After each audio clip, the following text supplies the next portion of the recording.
Good. All right. So with that, I'm going to introduce our speaker, Michael Avara. He is the Avian Lab Manager and Field Coordinator at the University of Illinois at Urbana-Champaign. He supports lab data collection and analysis on the many diverse research projects in the Ward Lab. And we've actually had Mike Ward speak to us before.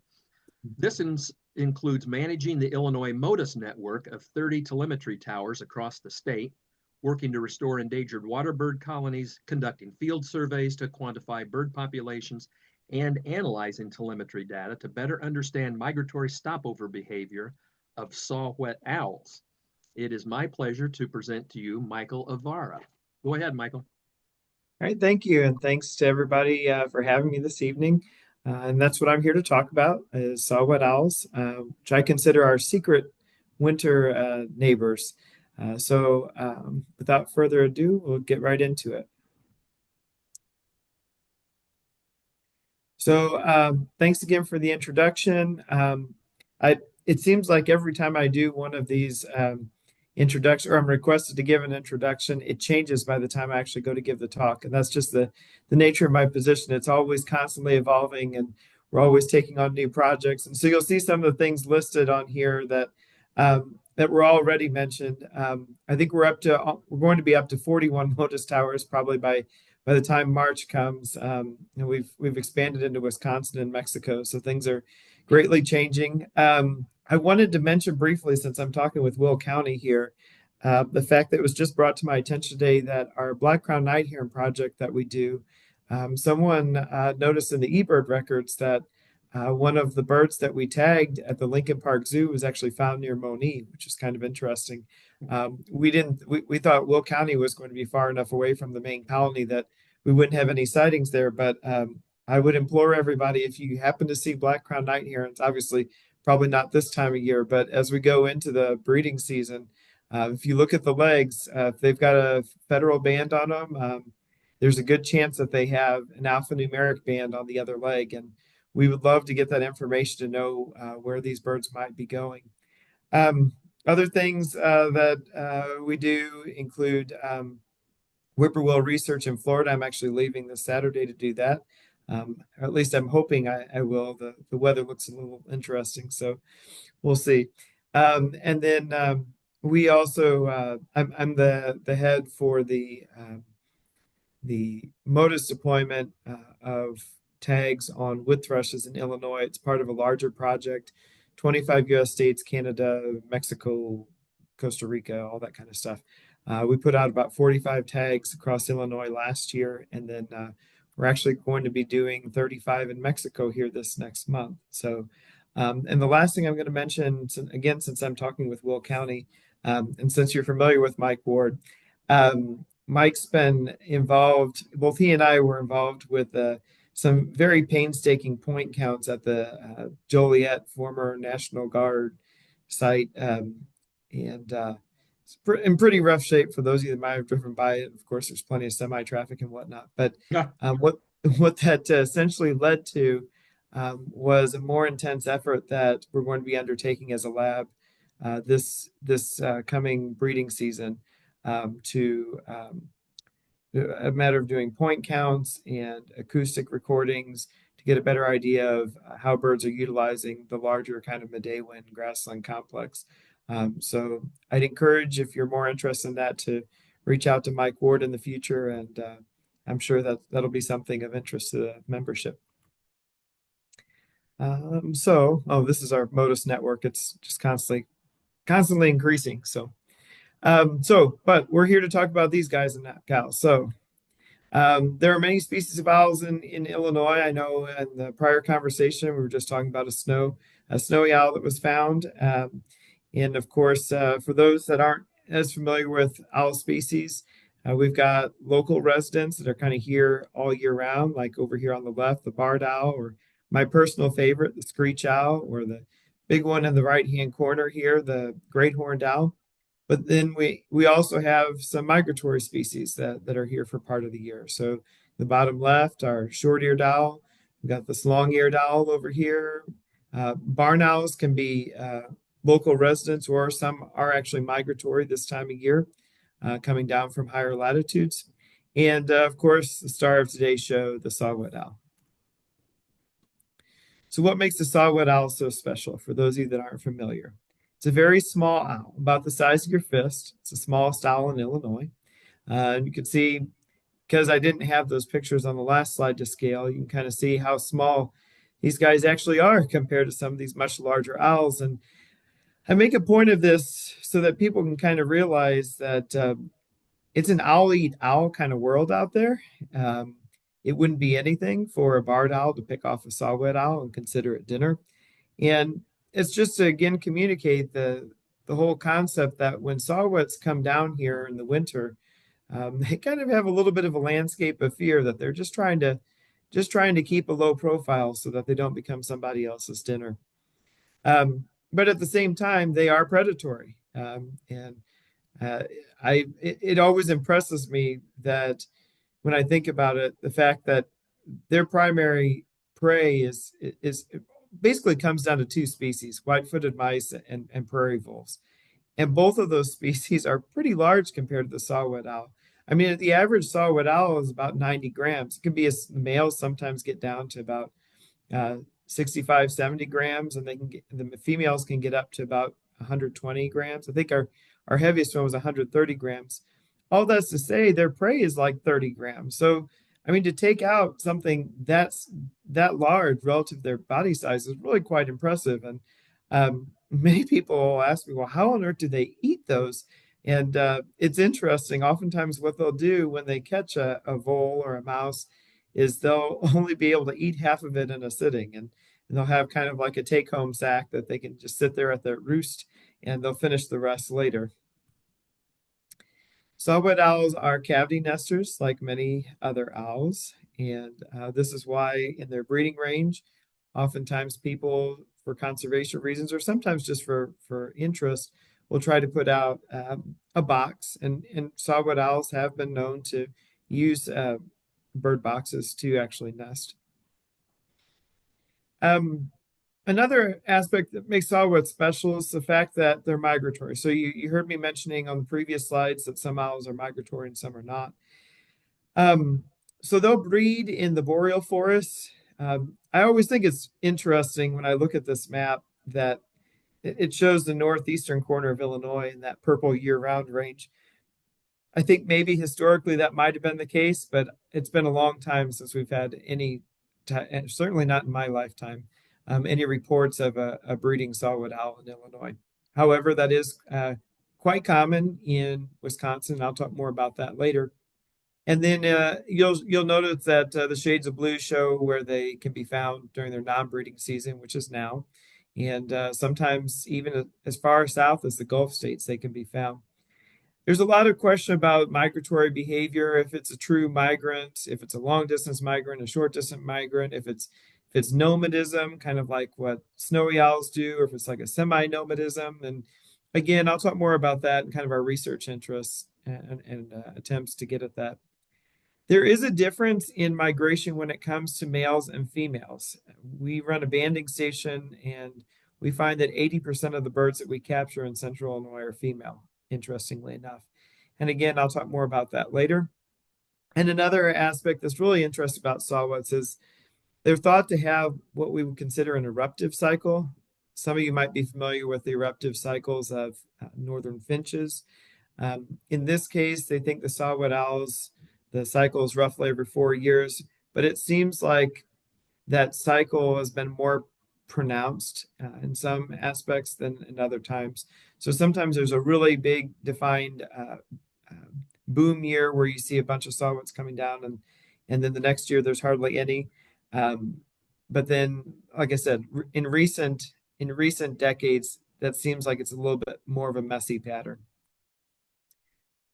So for those of you who have never seen a saw-whet owl, you might be wondering why you never saw it, right? And the fact of the matter is, as you might have inferred from my talk about their migration, is that they're only in Illinois from October through March. And they don't typically vocalize during this time. They're just trying to hide out, keep a low profile, just survive the cold. And they're often found in dense understory vegetation. And you might be wondering why I have a picture of a figure skating mascot Saw-Whet owl. That is Rocky, or so they called him. That was kind of a big symbol for a while. The story goes that they went to cut the Rockefeller Center Christmas tree one year in upstate New York, and they cut it down, put it on the truck, drove it all the way down to New York City, and we're untying it from the truck and noticed that there was a saw-whet owl in the actual tree. I really feel horrible for that owl to have to endure not only that long trek on a semi truck, but I can only imagine going from rural upstate New York to New York City. I think that would be a shock to even a lot of human systems. So thankfully, Rocky ended up okay, and they rehabilitated Rocky and released him. But that was one of the big times when this particular species got a lot of attention in the media, and a lot of people first became aware that it even existed. I mentioned that saw-whet owls are hard to find. I'm going to give you just, you'll probably only need about 30 seconds probably to find the saw-whet owl in that picture. So I'll indulge you here just for a few seconds and we'll see if you can find it. And after the 30 seconds, I'll show you where it is. And if you're able to find this really well, I think I might have a job for you because it is difficult. It's obvious. It was right there, right? Or maybe not so obvious. A lot of my job involves trying to find some of these to see if the tag is still on the bird and also to check out their roosting habitat. And I can tell you that oftentimes when I search for these birds, it's very difficult to find them. And I really I'm really impressed by the people who can go out and look for them without the crutch that I have, which is the transmitter and the receiving antenna. So many people ban saw-whet owls, but they have no other movement information beyond if the bird's recaptured. There are actually a lot of saw-whet owls banding stations. We'll talk more about that. That's why saw-whet owls, when it comes to all the birds that are banded in the United States, actually have a 35% recapture rate, which is actually pretty significant. And I've had several birds that I've banded that were caught by other banders in other states, other countries, that sort of thing. And the way these banding stations actually lure the birds in to catch them is using what they call a conspecific toot call. The toot call is a call that's typically heard on the breeding grounds, interestingly enough, but this is being broadcast usually during migratory periods or on the wintering grounds. So it's very interesting that when they did determine that this was a method to actually capture and sample saw-whet owls, that it actually worked. Especially again, remember that most of the owls that many of these banding stations are encountering are female owls. So why they would be attracted to this territorial toot call, we're still not sure. Um, and again, it's very confusing because these birds aren't really vocalizing on wintering grounds. I never hear a bird tooting, even though I've, I know that I'm on a landscape with a fair number of them around. Um, I'll go ahead and press these. I have a feeling they're not going to broadcast. When I tried it earlier, it didn't seem like it did. But the birds, the saw-whet owl has, just like humans, it has its own vocabulary. Primarily on the breeding grounds, you're going to hear this toot call, which is like this.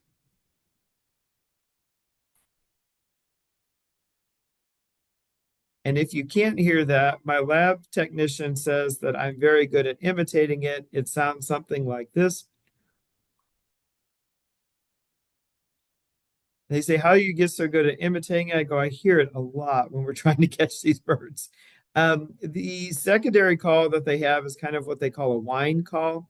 It seems to be associated with kind of a warning or an agitated behavior. And again, I'll try playing it. If you can't hear it, I'm probably not going to try to imitate this one because it takes quite a pair of vocal cords. But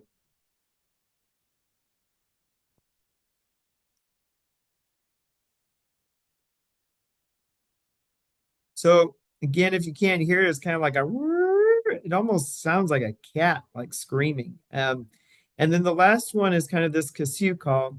And it's kind of more of a barking call.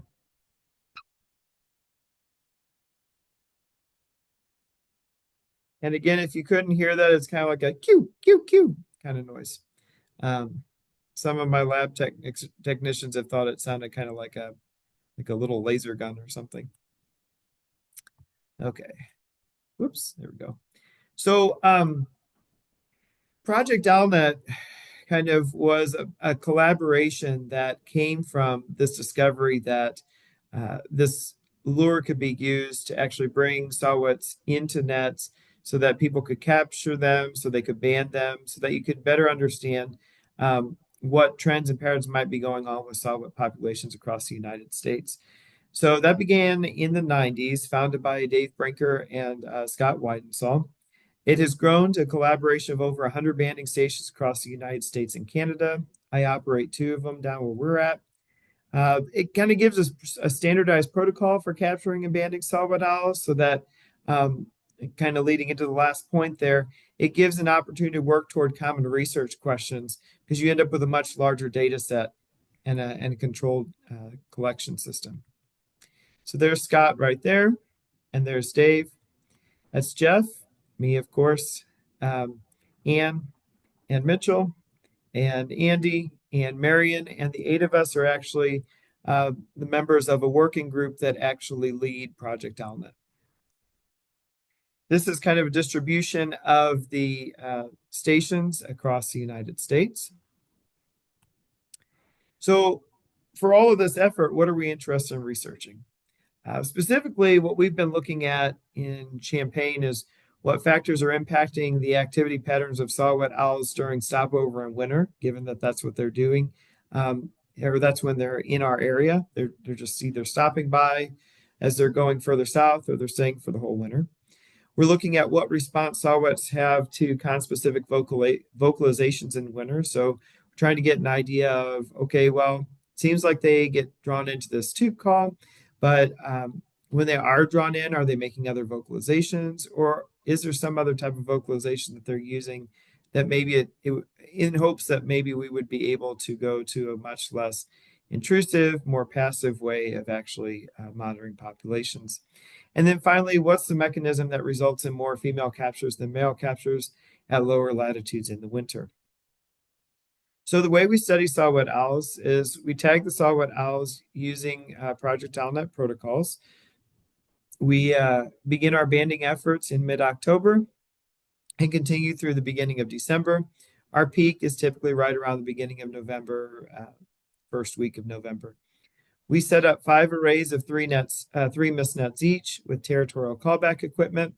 For those who haven't seen mist net, that's a picture of one over on the right. It might be that you still can't see the mist net, and that's the whole point, right? That the birds won't see the mist net and they'll fly right into it. And this is one of my favorite videos. For those of you who have seen Mike Ward before, yes, this is Mike Ward, and he's doing one of our net checks that we do every 45 minutes. So we'll play this. He's walking down the net. Is there? No, I don't think there is. Oh, he brought his students with him. They're looking. Hey, Dr. Ward, I think there's something in there. Oh, yeah, there is. Oh, there he goes under the net. Off he goes, and he's going to retrieve the owl. And this is one of the most exciting things that that an undergrad can experience at the University of Illinois, the thrill of going to a mist net and finding something. Okay, let's see here. Okay, so we catch the owl. So then what do? A number of different things, but one of the most important things to our research is that we put on one of these MODIS tags. So you'll see this in the palm of my hand here. It's got these little loops here. This was a way we used to attach the tag. It used to go over their hips. It was called a leg loop harness. We've since changed our methodology because the owls are really good at getting off transmitters, and that kind of defeats the purpose. So so now this is like a backpack style that we use, and here you'll notice it's mounted on the back of the owl.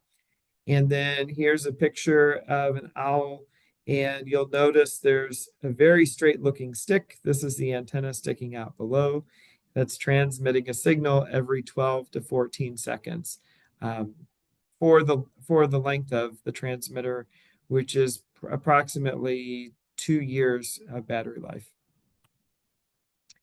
I mentioned when our banding efforts, the only thing I didn't mention was that when we do capture them, we take measurements, we collect their wing chord and their tail length specifically, so that we're actually able to tell if it's a male or female. Um, in general, as some of you might be familiar, raptor species, females tend to be larger than males. However, there is with the saw-whets kind of a crossover zone where sometimes you can just have a really heavy male with a short wing cord, or vice versa with a female. And for those birds, we can only just speculate, and we just put down unknown sex. But again, most of the birds that we capture are females. We also age the birds, and I think, yep, that was the whole purpose of this picture right here. You'll notice the wing is pink. It doesn't naturally look like that, and no, we didn't dye it. What we did was we shone a black light on it, and what happens is young birds have porphyrins. It's a molecule in their feathers, and over time, the porphyrins they degrade and the they don't have the same interaction that with UV light. But when you have a lot of porphyrins in the wing, what actually happens is it reflects UV light and it shows up, it fluoresces a bright pink. This particular bird is not a hatch year bird, it's a second year bird. And the reason I can tell that is a hatch year bird, all of these feathers would fluoresce pink. You'll notice there's kind of a dull area in here. So these are older feathers where the porphyrin has worn away, and these have not been molted yet. Okay, so we put these tags on the birds. We let them go. We wish them luck, and as we release them into the surrounding area at our deployment site, we have a number of towers, an autonomous radio telemetry system. And these have antennas. This keeps me from having to go out and hand track the owls every single day. I know with technology, as scientists start to get lazy. And so this is just constantly doing this on its own. We have 6 towers out there with 6 antennas each, so that's 36 receivers. This allows us to get a rough location of nightly roosts through differential bearings and strengths of signals on towers. We can triangulate. And then we can also determine daily activity. So if we notice that the signals are changing in strength and direction, we know that the owl is moving. And if it's staying steady, we know that the owl is staying put. So when you hear me talk about activity later on, I'm talking about what proportion of the time that the owl could be active is it actually being active? And that's one of our big questions. And then, of course, using these towers, we can also determine how long they stay in our area. If they go further south, they stay for the winter. Or oddly enough, we had a bird this year that when it flew from Lord knows where north down to Danville, Illinois at our site, it disappeared. I thought maybe it had gone further south. And next thing I knew, it was picked up at a tower in northwestern Indiana and then Michigan. Apparently, it was on its way back up. I don't know if it was too warm. I don't know if it decided it didn't like central Illinois, but it wasn't going to have it. It wasn't sticking around. So here we are trying to figure out where the owl is. We spent countless hours trying to do that with our handheld Yagis and our receivers. And with all of this work that we do, the question is, what have we learned? The biggest thing, and this might not surprise you, is that saw-whet owls in Illinois are not very active. It kind of makes sense, right? They've come down to an area, this is the coldest time of year. They're in a landscape where there's a lot of predators. So they're probably not going to want to move around a lot more than they have to because it is risky. And also it's energetically expensive to stay warm and to move around, especially with the temperatures we've had the past 24 to 48 hours. We found that saw-whet owls are most actively foraging at dusk and dawn. So you'll notice on this graph here, we have the hour of the day from 0 to 24, so military time or 24-hour clock. And then you'll notice on the left axis, we have the average activity. And you'll notice there's a peak around 5 a.m. and there's a peak around, that'd be about 17 o'clock or 18 o'clock, which would be right around dusk. We've learned that most birds that visit central Illinois are female. You can see the sex distribution there in the bottom left corner, and it's overwhelmingly pink for female. You'll notice also there is a significant proportion of birds that are of unknown sex, but again, just a very tiny amount are male. And even if you were to combine the male and the unknowns, it doesn't hold a candle to the number of females we get. Most birds that visit central Illinois are very young. They're considered hatch year. You'll notice the purple on the pie chart to the right. That stands for hatch year. Hatch year means that they're less than 5 months old, that they were just born in May or June of that year. And it still amazes me that they can be born up in the boreal forest and less than 5 months later end up in central Illinois. To have that navigation, that instinct, and to travel that far is just amazing. This shows a picture of Kennecott Park. You'll notice there's some triangles here, the purple one, the green one, the yellow, the light blue. Those are 4 of our telemetry towers. And for scale, this is about 2,000 feet from this white line here to there. And then you'll notice there are different colored circles. There's a white circle, there's an orange circle, and there's a blue circle. Those different colors correspond to different owls. So you'll notice, this owl here is kind of staying in the same general area throughout the season. But then you see this owl in the orange, and it's really moving around. And not only that, but it's crossing into the area where the owl represented by the blue circles is. So for a while, we were wondering if maybe they had some type of winter territories, and maybe that's why they were responding to calls. But that's still inconclusive. We're going to have to do more research and look more at where these owls are roosting and the distribution of roosts to better get at that question. We've also learned that owls, as I mentioned, begin appearing on the landscape in mid-October. Many of them will continue their fall migration to locations further south, but some birds do overwinter in central Illinois. And what you'll see on this plot, this was from the winter season from 2022 to 2023, which was 2 years ago. You'll notice this is the duration of their stay, right? So some of these owls, like 163A, 164A, 175, they said, yep, I've had enough of this place. I'm getting out of here. And then you'll notice that there's other ones that stayed for a much longer period of time. This particular bird stayed, I believe, 180 days. I think that's the record.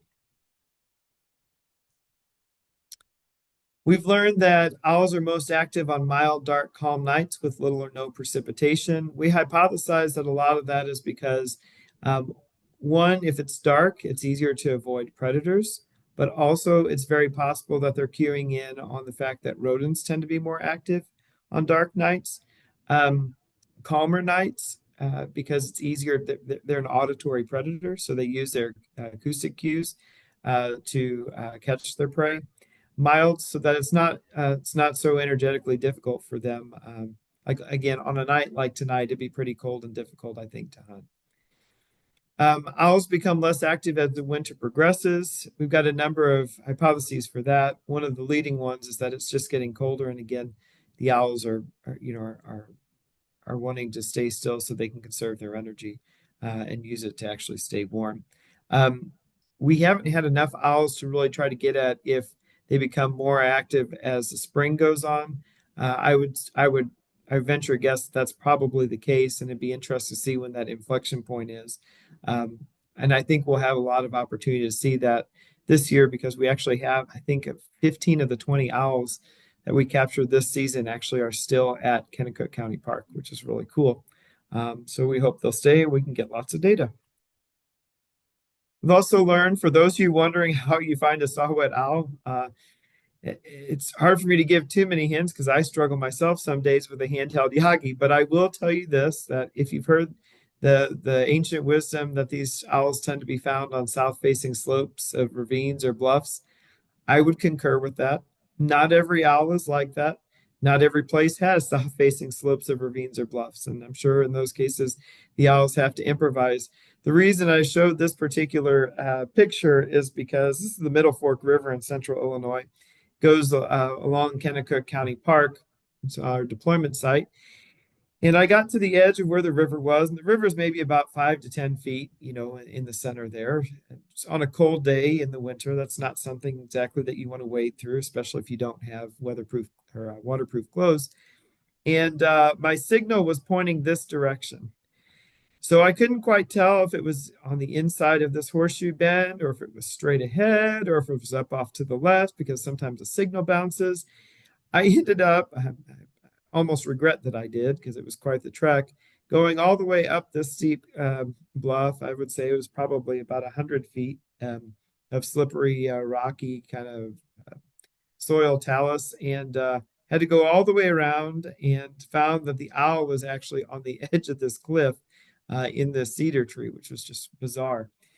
Which goes to my second point that these owls are typically roosting in autumn olive, honeysuckle.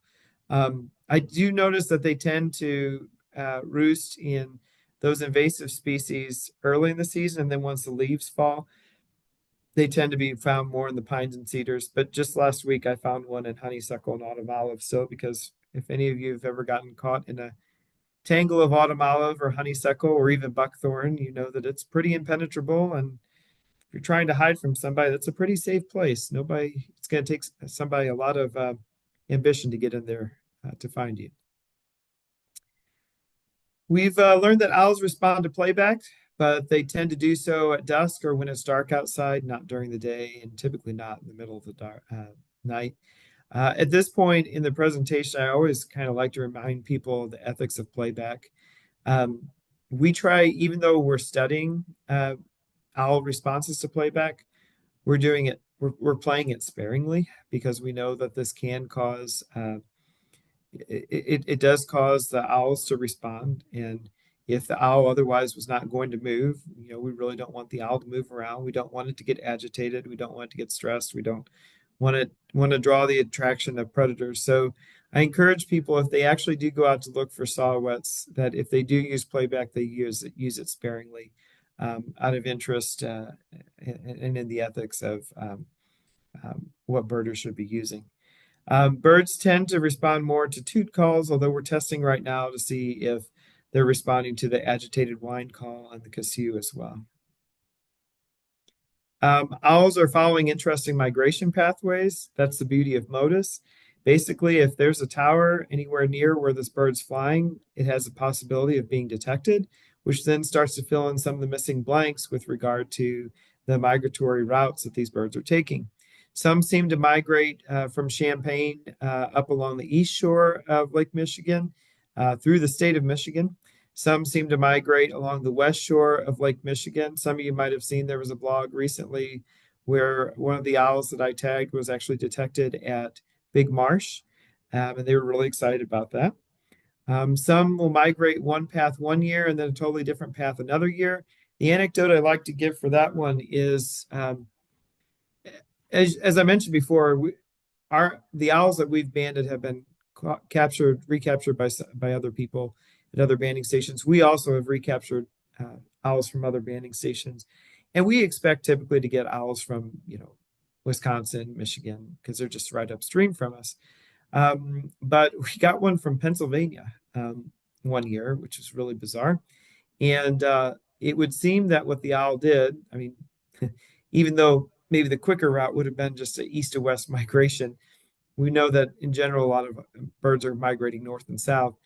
We think that this particular bird was in Pennsylvania for the winter. It migrated back north to its breeding grounds, but when it came back south, it actually came back south to Champaign. So it really makes you wonder what fidelity they have to the routes that they're taking. And all indications seem to be that there's not a high fidelity.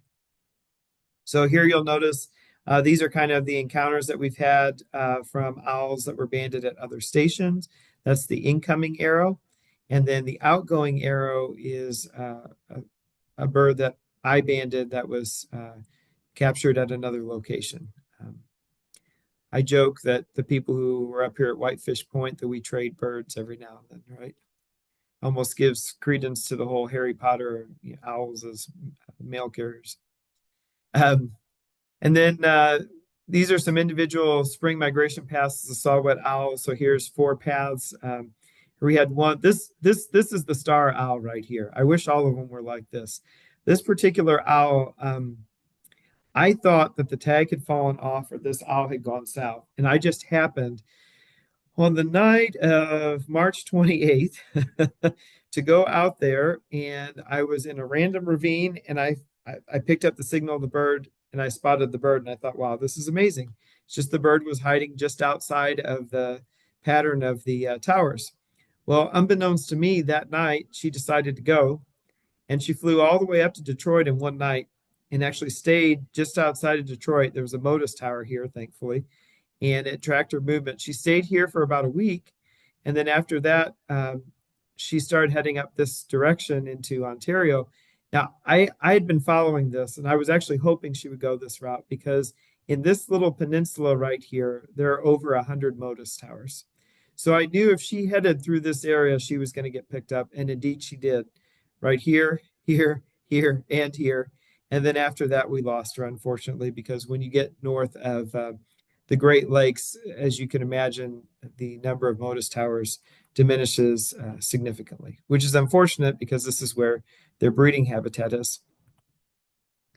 These are fall migration paths. This was an owl that somehow eluded all the Motus towers going back up, but then we caught her on the way back down. Actually, not physically caught her, but she was detected going through all the Motus towers here, crossed Lake Erie one night like it was nothing, right?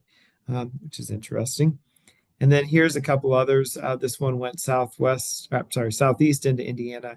This one went southwest into the Ozarks.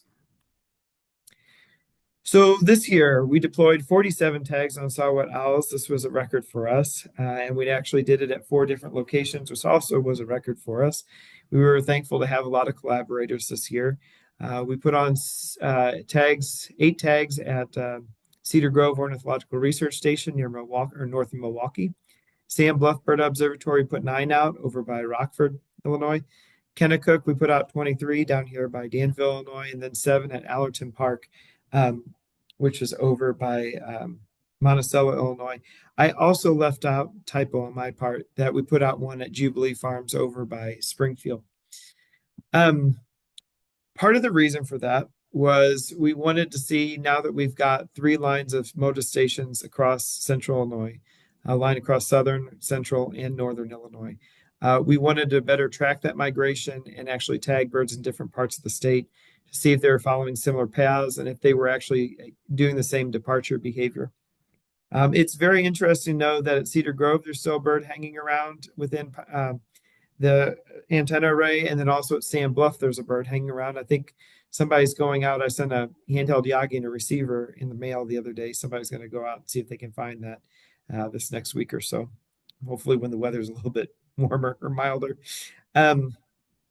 So we're also looking at quantifying rodent prey on the landscape because we think that, well, if this particular species is nomadic or even just semi-nomadic, it could be that the 4-year eruption cycles might be based on prey availability or, for that matter, lack of prey in the breeding areas, which would cause more of a movement down this direction. And in general, different rodents can go through these periodic cycles of boom and bust. Many people might be familiar with lemmings and how that causes the same eruptive cycle with snowy owls. We're also looking to deploy tags in spring of 2025 in central and northern Wisconsin on males this time. There's a much higher ratio of males up there so that we can better understand if they have site fidelity to their breeding grounds, and then also the comparative overwintering strategy. So in other words, are birds up there, if they're tagged up there, are they going to stay overwinter, or are a large number of them just moving south? I put pending support there because we are still looking for funding for tags. If anybody has any leads, I would be happy to hear those. We're looking at our males overwintering while the females journey south. This is a question that actually pertains to a lot of different species. Because oftentimes a good example would be like red-winged blackbirds or eastern meadowlarks, where the females will migrate. I think we tagged a eastern meadowlark that went all the way down to the state of Mississippi and then came directly back up to Kennecook County Park and near Danville. But And then we also had males, but the males were only going, I don't know, maybe to south central uh, Illinois. Uh, and oftentimes it's thought that that strategy is because the males then, because they didn't go as far south, can then return to the breeding ground sooner and they can get the best breeding spots and set up the best breeding territories. And it's possible that saw-whet owls are doing the same thing. Although I can only imagine what a cold winter that must be up there for those males that do stick around in Wisconsin. We're also looking, like I said, about the concept of breeding ground fidelity because we're really wondering, how much of this is nomadism versus migration. So there are a lot of people catching saw-whet owls, and there's even a fair number now that are tagging them. But the difficulty is a lot of people are doing that on the wintering or migratory grounds, and we're not really getting at the questions that we're hoping to get, the most important questions about what's going on with the males. And that is important, especially as we go through climate change and we look at things like the threat of the forest fires that erupted in the boreal forests a year or two ago. Many of you probably remember the horrible air quality for extended periods of time. I mean, that's the stomping grounds of saw-whet owls. That's where they breed. And the other aspect of it too is the concept that, as we have warmer cycles that go into the boreal forest, there's a good chance that these southern edges of the boreal forest are not going to be as ideal habitat for saw-whet owls anymore. So tracking those changes and understanding what's going on with the population dynamics is definitely the heart of what we're looking at. This is another strategy we are looking at. So I mentioned that it's key to understanding the saw-whet owls by understanding their prey. And so there we have our very strong and energetic, enthusiastic a grad student, Lauren Brunk, and she's so proud of herself. She just dug this trench here, and we're filling it in. And basically, this is what they call a drift fence, although it's not the traditional one for those that are used to drift fences. Basically, what happens is the rodent or whatever is on the ground that's crawling gets up to this giant fence or wall. It doesn't know what to do, so it either goes left or it goes right, and it goes all the way to the end here, and you'll see this camouflage bucket, which actually is really camouflaged in this picture. And this bucket is upside down and it has a camera in it. I call it our rodent selfie booth. So they go into this little bucket and they might even pause for a minute and look up and smile in the camera. And of course, it's a game camera, so it's motion sensitive and it takes a picture. Does this actually work? Yes, it does. There we have a vole. There we have white-tailed mouse or white-footed mouse with those beady eyes looking straight up into the camera. How cute. Here we have a chipmunk. We have a snake. We have a rabbit that somehow miraculously fit into the bucket. I cut those holes very small, so this was just a very determined rabbit. And then here we have, of all random things, we have a flying squirrel. I just wanted to show, just so you kind of have a reference, these yellow points here were where we deployed tags this fall. These pink spots up here, or these pink points, these are where we are hoping to deploy tags specifically up here, because this is right in the heart of the breeding range of saw-whet owls, and I've been working to actually install a Modus tower up there in the last couple of weeks. Here's the crew from 1 year. Here we caught a barred owl. Yes, that's not a saw-whet owl, and much too big. Sometimes we do catch barred owls. It's quite an ordeal, but we do let them go. And you might say, why such a big crew? Because we actually have a course here at the University of Illinois, NRES 285 Owl Migration. It's a semester course that has 16 undergrad students in it. The students participate in Tuesday night owl banding operations. And then as part of the course, they prepare educational outreach materials to present at a public owl night. So there we have one of the undergrads with their educational materials. We have grown to 3 public owl nights every year, one in Vermilion County at Kennecott County Park, which is where all of our research happens, one in Champaign County at Homer Lake Forest Preserve, and one at Allerton Park in Piatt County. And as you can see, that's quite a crowd there. Champaign County, I think typically we have 120 people show up for that owl night. For those wondering, when it comes to owl conservation, what can be done? Um, I always kind of like to leave off with this kind of thing. One of the big things is providing refuges for owls on property for roost, especially when it comes to saw-whet owls in the winter. Um, that oftentimes means leaving dead hollows or snags if you have them. I know that's been a source of loss of habitat for a lot of wildlife, just because people are either afraid of the risk of that fall of the snags falling, or they think it's kind of unsightly. But it is habitat and critical habitat for not just owls, but all kinds of Illinois wildlife trying to survive the winter. Um, Hedgerows. In central Illinois, you can walk a very long time and not encounter a hedgerow anymore. And these hedgerows oftentimes had a lot of understory vegetation that wildlife could use. And again, remember, it's not just about conserving the habitat for, in this case, like owls, but also for their prey. Um, so understory vegetation, I know it's a big thing right now. A lot of our understory vegetation, unfortunately, is uh, bush honeysuckle or autumn olive or buckthorn. But and it is good, to try to get rid of invasive species and replant with native plants. The key thing is trying to replace some of that habitat that's lost when invasives are removed, because again, shrubby habitat is really important for a lot of wildlife in Illinois. One big thing too is to limit the use of rodenticides. Many of you might have seen this. The Lincoln Park Zoo or in Lincoln Park, they had a beloved family of great horned owls, and all the owls died in one fell swoop. And come to find out when they did the report that it seemed to have been due to rodenticide. So, limiting use of rodenticides, especially rodenticides outside, because there is such thing as bioaccumulation, and predators like these, when they do ingest rodents that have ingested rodenticide, then that does transfer that toxin or that poison to their body.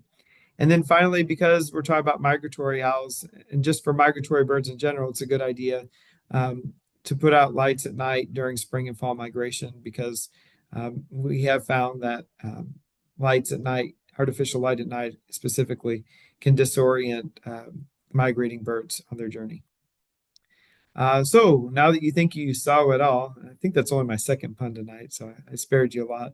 I just wanted to thank the University of Illinois for funding for our tags, the Bob and Karen Fisher Fund, the Illinois Ornithological Society, who helped us fund some tags this year, Kennecook County Park, of course, and then the other sites there, Cedar Grove, Sam Bluff, and Jubilee, for allowing us to tag on their sites, and then of course the Illinois Department of Natural Resources for all their support with all of our MODIS towers that we have up. So with that, I'll open the floor if people have any questions. And then there's, of course, my email if people don't get a chance to ask their question or they prefer just to email. If you would prefer, you may just type a question into the chat, and either Mike or I will retrieve it from there. Mhm. I have a couple of questions, but I'm going to hold off until someone else comes up with one. Okay. Yeah, I can look in the chat here. Oh, Modus. Yeah. Oh yeah, and I heard about the children's book about Rocky. Yeah. I need to see if I can get a picture of that for my presentation maybe in the future. So Modus is a let's see if I can get out of my presentation here. Yep, there we go. Modus is a large network of towers across the Western Hemisphere. And here's the website. So it's Motus spelled with a T, Motus. And you'll notice all of these yellow dots across the world are where there are Motus stations. There's quite a few in the United States and Canada. And just so you kind of Mike, have let an me idea. stop you. Yeah.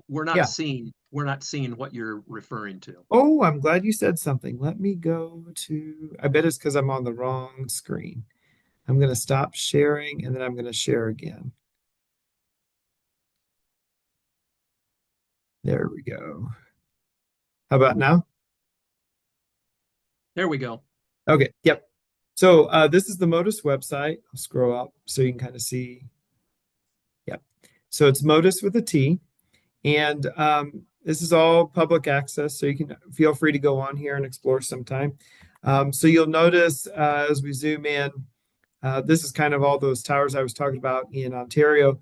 There's an awful lot along the eastern seaboard. And then, interestingly enough, we've really started to expand in Illinois. So you'll notice these 7 or 8 across here, and these 7 down through here, and these across central Illinois are all towers that I monitor. So basically, the way it works is all of these receivers are listening for the same frequency of a transmitter.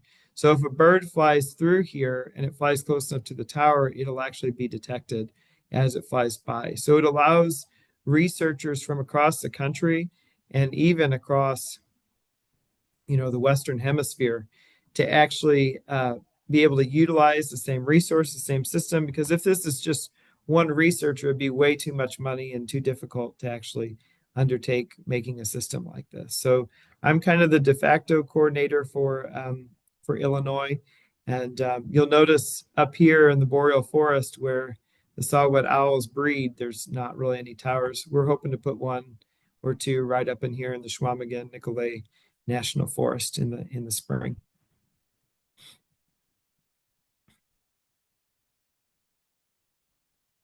Let's see Couple other more in the questions. chat. Okay, let's see. Um, yeah. So saw-whet owls are not actually the smallest owls in the world, but they are the smallest found in Illinois.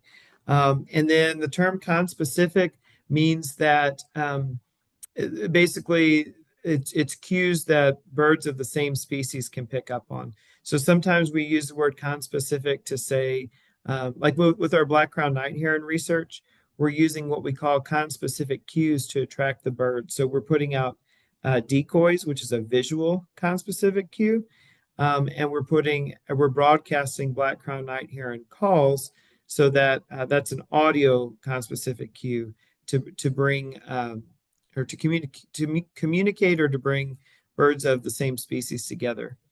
Let's see. We talked about skewed sex metrics. There's overwhelming numbers of females in Illinois. Yep, and we're looking to study the males in the more northern areas. Yeah, the general distribution of male versus female. That's a really interesting question because um, there's been so little research done in the boreal forest on their breeding grounds because it's so remote. There's not many people that live up there. There's not a lot of resources or educational research institutions up that way.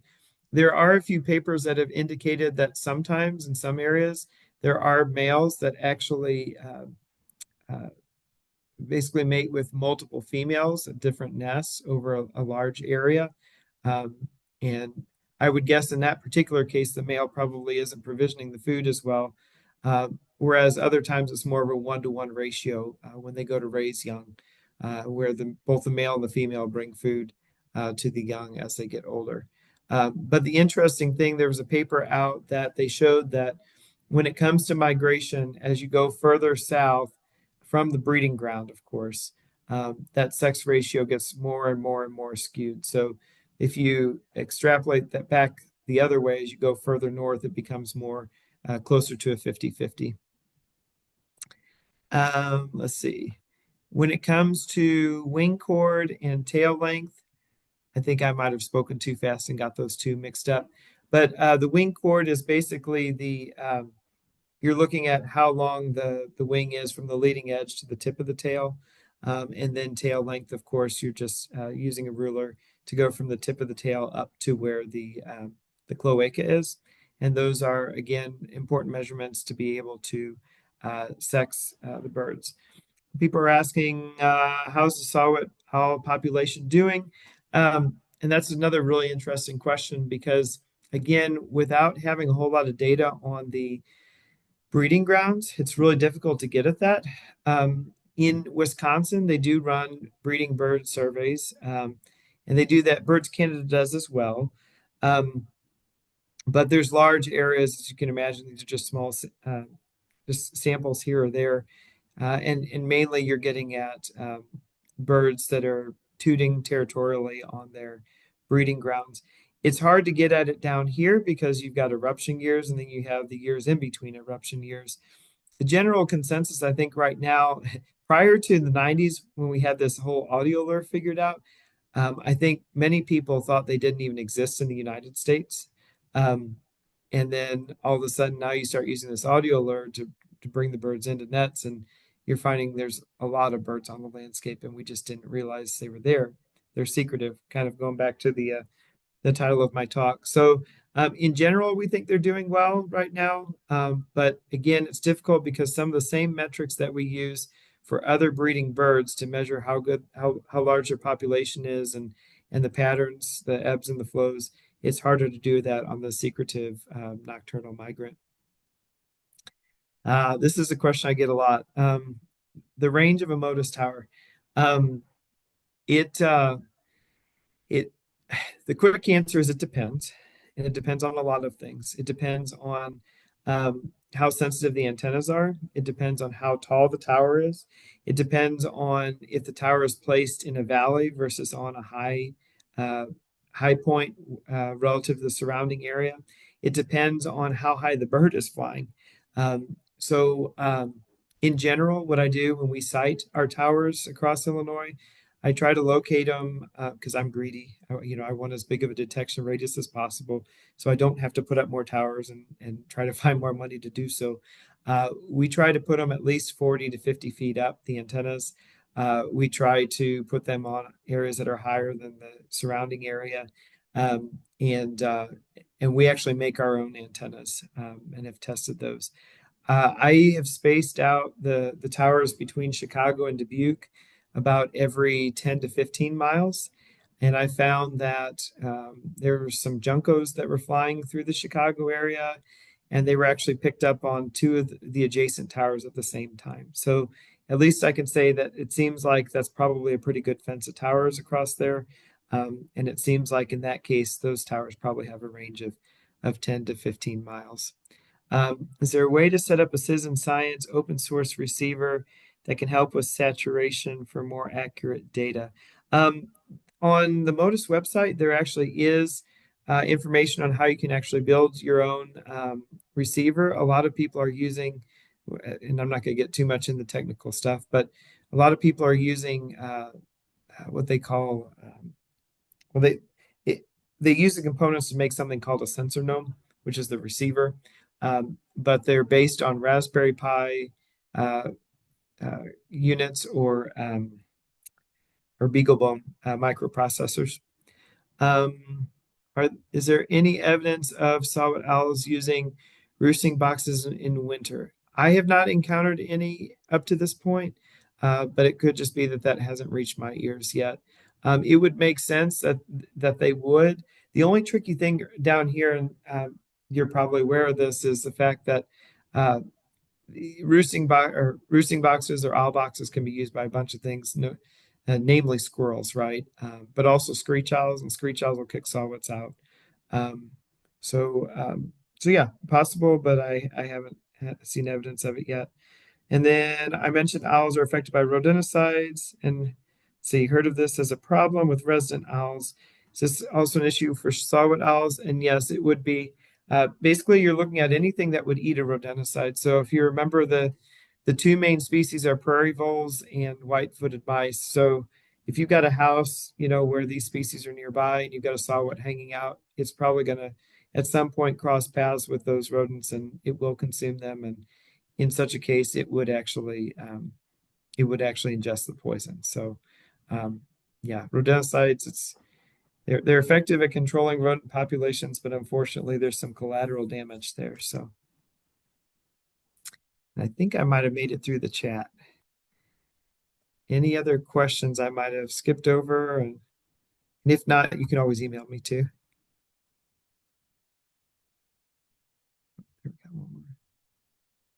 Oh, yeah. I don't know if saw-whets eat on worms or frogs. The diet paper that was put out, I think, was in Wisconsin. There were some other random strange things. I want to say the population or the percentage rather of their diet that was mice and voles was somewhere north of 85, 90%. But that being the case, I mean, they are opportunistic. So, I mean, if they're having trouble hunting, it's when you start to resort to other things. Um, yeah, the one thing about uh, worms and frogs in particular this time of year is they're not readily accessible. So, just because of the frozen ground, and that's oftentimes when a saw-whet's looking for food down here, at least.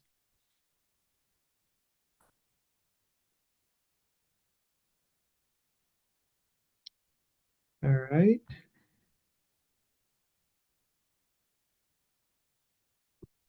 Go ahead, and stop share there. Oh, we're letting Mike off awfully easy with these Yeah. questions. Let's get a couple of curveballs over the plate here. No, these are all really good questions, so I appreciate it.